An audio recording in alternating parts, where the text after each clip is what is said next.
Spotify online platform जो कि music का ऑनलाइन प्लेटफॉर्म है, कभी सोचा है कि ये अपने इंटेंजिबल एसेट्स को किस तरह अकाउंट फॉर करता होगा?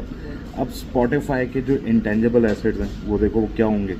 सॉन्ग्स का डेटाबेस होगा, एल्गोरिथम्स होंगे जिस पे वो काम कर रहा होगा, और जो इधर उधर से वो डाटा कैप्चर्ड करता है वो होगा, राइट।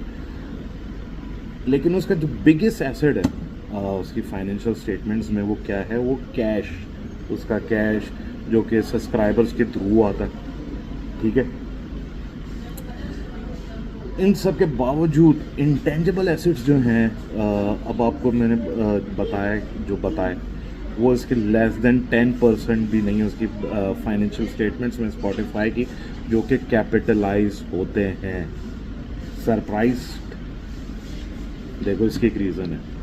IAS 38 कहता है कि internally generated intangible assets capitalize नहीं हो सकते, ठीक है। इंटरनली जनरेटेड का ब्रांड वगैरह हो गया, ये सॉन्ग डेटाबेस वगैरह, क्योंकि इंटरनली जनरेटेड हम कैपिटलाइज नहीं कर सकते, इसलिए लेस देन 10% पे आते हैं। लेकिन कुछ एक्सटर्नली जनरेटेड हैं इंटेंजिबल एसेट्स जो कि उसने स्पॉटिफाई ने एक्वायर करें, ठीक है। अदर कंपनीज वगैरह के जो पॉडकास्ट वगैरह करता है वो उसके इंटेंजिबल एसेट्स में आता है, और जो दूसरे परचेस्ड एल्गोरिथम्स हैं वो उसके इंटेंजिबल एसेट्स में आता है।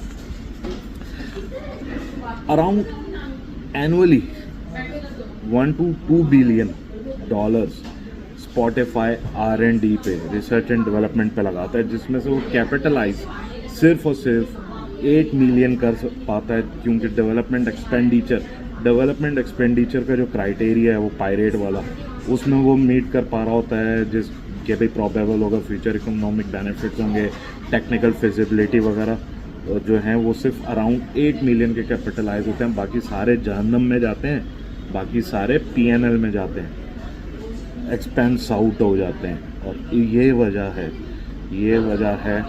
कि अब IASB और भी कर रहा है कि भाई इंटेंजिबल एसेट्स IAS 38 को रिवाइज किया जाए, कि इतने सारे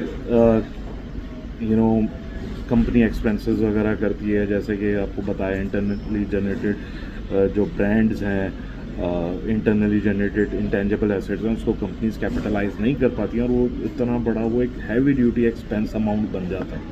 तो ये इस हवाले से ये करंट इशू